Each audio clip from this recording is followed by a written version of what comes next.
নমস্কার। যুক্তি তর্ক সঙ্গে অর্কই আপনাদের স্বাগত।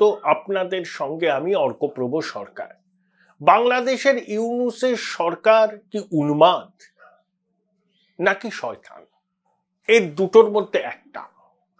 তাছাড়া আর কোনো বিশেষণে এই সরকারকে, এই সরকারের কাজকর্মকে অভিহিত করা যায় না। আমি আপনাদের যুক্তি দিচ্ছি, হোল্ড ইউর ব্রেথ। আমি হঠাৎ করে এরকম একটা বিশেষণ দেব কেন? যখন নোবেল লরিয়েট একজন বাংলাদেশের অন্তর্বর্তী সরকারের প্রধান, এই শান্তির নোবেল খায় না মাথায় মাকে, গেঞ্জির আবার বুক পকেট, এইরকমই ব্যাপার আর কি। যাই হোক, বাংলাদেশের পুলিশ, র্যাব এবং আনসার, তিনটে বাহিনী আছে। তো এদের একটা নির্দিষ্ট পোশাক আছে। হঠাৎ করে তাদের স্বরাষ্ট্র উপদেষ্টা, সে আর্মির প্রাক্তন কর্তা, তিনি প্রপোজাল দিয়েছেন সবার পোশাক বদল করতে হবে। কি তার ফরমান? যে পুলিশের পোশাক হবে আয়রন কালারের, র্যাবের পোশাক হবে জলপাই রঙের, আর আনসারের পোশাক হবে পাকা গমের রঙের।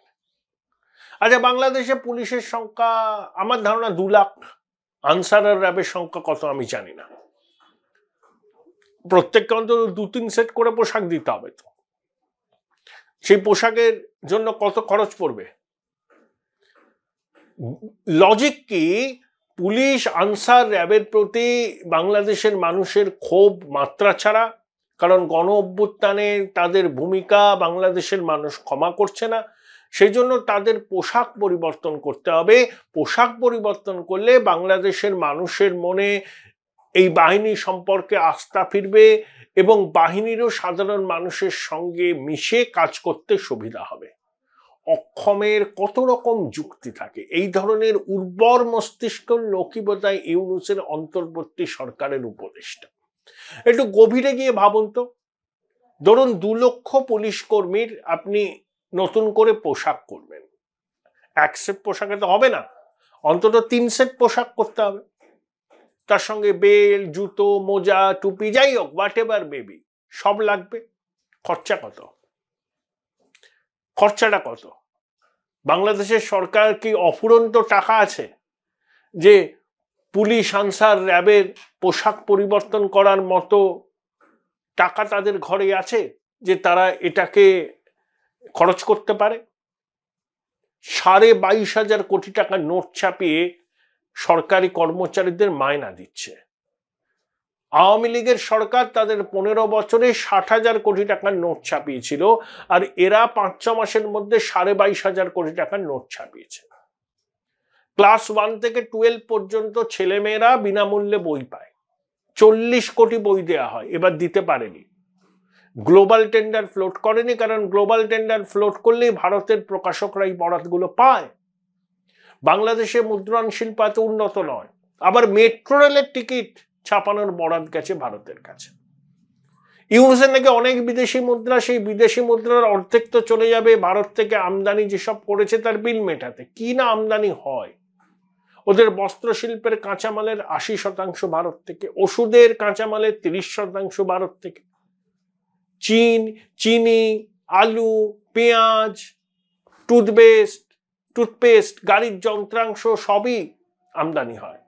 সিমেন্ট কারখানার চুনা পাথর আমদানি, আরো বহু কত লম্বা ফিরিস্তি আপনাদের দেব। বিল তো মেটাতে হবে। আদানিকে তো পুরো টাকা দেননি, ভারত সরকারকে বিদ্যুৎ বাবদ পুরো টাকা দিয়েছেন। আমরা ইতিমধ্যে 24,000 মেট্রিক টন চাল পাঠিয়েছি, আরো পাঠাবো, চুক্তি আছে। আপনাদের খাদ্যপণ্যের মুদ্রাস্ফীতি 12.5%, সাধারণ মুদ্রাস্ফীতি 12%।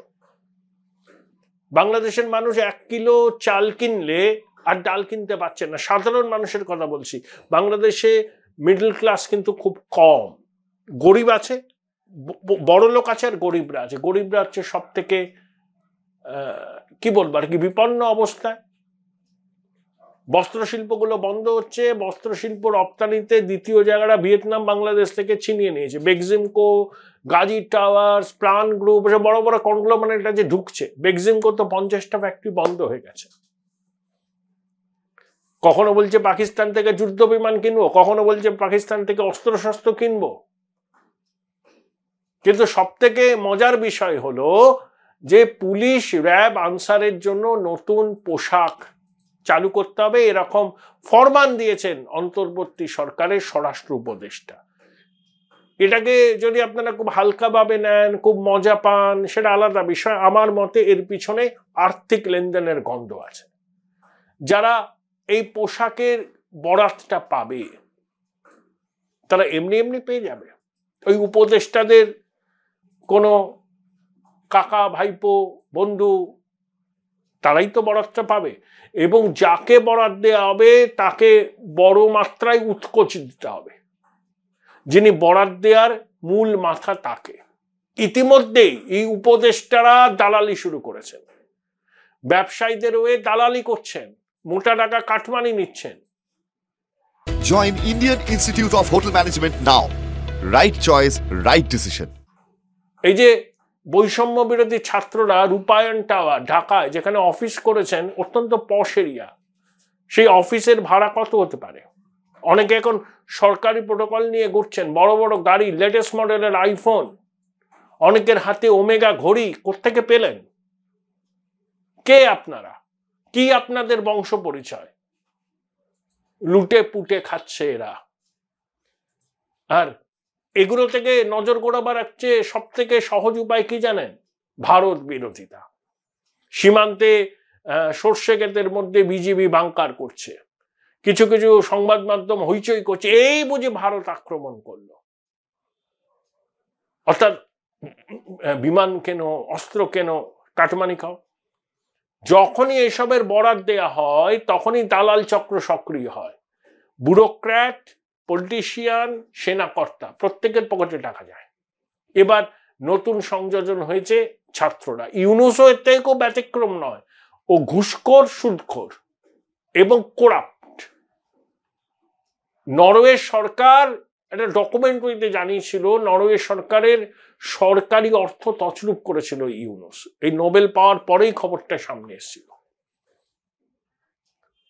তাহলে বাংলাদেশের সাধারণ মানুষকে দুবেলা ভাত দেওয়ার ক্ষমতা নেই ইউনূসের। তিনি পুলিশের, আনসারের, র্যাবের নতুন পোশাক বিধি চালু করতে চাইছেন। আসলে নজর হচ্ছে লগ্গা লগ্গা লগ্গা, টাকা এলোমেলো করে দেওয়া, লুটে পুটে খায়। বাংলাদেশের সাধারণ মানুষ কষ্টে আছেন, কর্মহীন হয়েছেন, দারিদ্র্যের সঙ্গে যুদ্ধছেন, বউ বাচ্চা নিয়ে কোনো মতে টিকে থাকার লড়াই করছেন। আর দেখুন উপদেষ্টা ইউনূস, তার জঙ্গি সহযোগী ছাত্ররা দেদার লুটপাট চালাচ্ছে। দেদার সরকারিভাবে লুট করার হচ্ছে এগুলো ছক। পুলিশের পোশাক বদলাতে হবে, এরপর বলবে সেনাবাহিনীর বদলাতে হবে, এরপর বলবে সরকারি দপ্তরকে রং করাতে হবে, এরপর বলবে সরকারি দপ্তরে যে সমস্ত গাড়ি টাড়ি চলে, উপদেষ্টারা যে গাড়ি টাড়ি চলে, সেই গাড়িগুলো পুরনো হয়ে গেছে, বাতিল করে নতুন গাড়ি কিনতে হবে। অর্থাৎ সরকার বাজেট বরাদ্দ করবে এগুলো কেনার জন্য, যারা বরাদ্দ পাবে তারা টুপাইস দিয়ে যাবে এদেরকে। সিম্পল। নইলে যখন নজিরবিহীন আর্থিক সংকটে বাংলাদেশ, তখন এই ধরনের সিদ্ধান্ত হয় কি করে? যখন কোভিডের সময় বিশ্বের 11টা দেশের মধ্যে বাংলাদেশ ভালো করেছিল, জিডিপি 4% কাছে পৌঁছেছিল। 2026 সালের মধ্যে উন্নয়নশীল দেশের তকমা পাওয়ার কথা ছিল বাংলাদেশের, কিন্তু এখন তারা কোথায়? 30 বছর লাগবে আগের অবস্থায় বাংলাদেশকে ফিরতে। আমার এই খবরটা দেখে ভাবলাম আপাত নিরীহ এই খবরের আড়ালে লুকিয়ে আছে ইউনূসের সরকারের মাস্টার প্ল্যান, কিভাবে টাকা পয়সা লুট করা যায়। এগুলো কিন্তু তারই অঙ্গ। এমনভাবে যুক্তির অবতারণা করা হবে যে মনে হবে যেন খুবই দরকার। বাংলাদেশের মানুষের এখন দরকার আইন শৃঙ্খলা পরিস্থিতির উন্নতি, মোটা ভাত কাপড়ের সংস্থান এবং বেকারত্ব যাতে কমে সে বিষয়ে সরকারের উদ্যোগী হওয়া।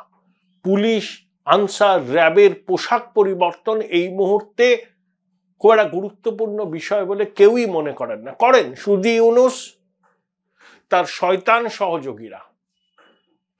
তারা উন্মাদ মানতে আমি রাজি নই, তারা পাক্কা শয়তান।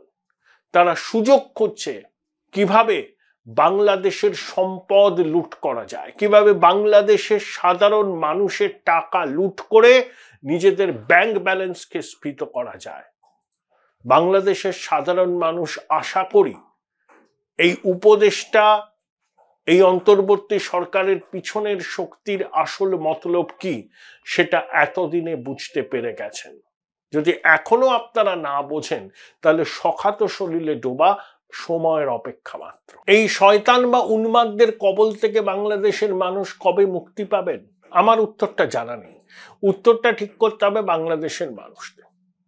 তারা এই অনাচার মাৎসন্যায়কে মুখ বুজে মেনে নেবেন, নাকি যেভাবে গণ অভ্যুত্থানের মাধ্যমে তারা শেখ হাসিনার শাসন ক্ষমতার অবসান ঘটিয়েছিলেন সেই একই রকম প্রতিবিপ্লব সংগঠিত করে ইউনূস এবং তার সঙ্গী সাথীদের তাড়াবেন, দেখবেন পালাতে যাতে না পারে। আপনাদের দেশের আইন অনুযায়ী এদের বিচার করবেন। এরা যে কত বড় অপরাধ করেছে সেই অপরাধকে ঢাকা দেওয়ার জন্য নানা রকম গল্প ওরা ফেঁদেছে।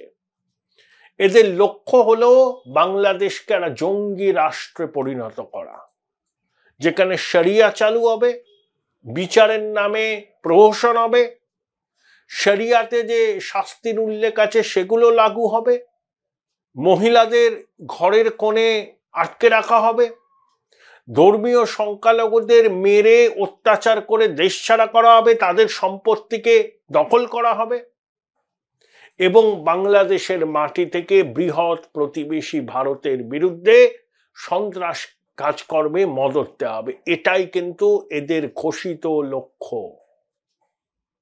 এটাই ঘোষিত লক্ষ্য। শুধু ধর্মীয় সংখ্যালঘু নয়, মুক্তিযুদ্ধর পক্ষের শক্তিকে এরা নিশ্চিহ্ন করতে চায় বাংলাদেশের মাটি থেকে, যাতে ভবিষ্যতে এদের চ্যালেঞ্জ করার মতো কেউ বাংলাদেশে অবশিষ্ট না থাকে। বাংলাদেশের 70% মানুষ আমি মনে করি ভারতের সঙ্গে সম্পর্ক ভালো চান, বন্ধুত্বপূর্ণ সম্পর্ক চান, তারা ভারতে আসতে চান, ভারতের সঙ্গে সহযোগিতা বাড়াতে চান। 30% মানুষ আছেন যারা 71 সালেও মুক্তিযুদ্ধের বিরোধিতা করেছিল, এতদিন গর্তে থাকার পর সুযোগ পেয়ে তারা রাস্তায় নেমেছে। সেই 30% জঙ্গি জেহাদের সমর্থকরাই কিন্তু দাপিয়ে বেড়াচ্ছে। বাংলাদেশের মানুষকে ঠিক করতে হবে, এই 30% মানুষই বাংলাদেশের ভাগ্য নিয়ন্তা হবে, নাকি যে 70% মানুষ যারা মুক্তিযুদ্ধের পক্ষের মানুষ, যারা অসাম্প্রদায়িক জাতীয়তাবাদী বাংলাদেশ চান, যারা সর্বধর্মের মানুষ মিলেমিশে থাকুক বাংলাদেশে এটা চান, তাদের হাতেই রাষ্ট্র ক্ষমতা যাবে। সময় জবাব দেবে। আমরা শুধু দেখছি আর অপেক্ষা করছি।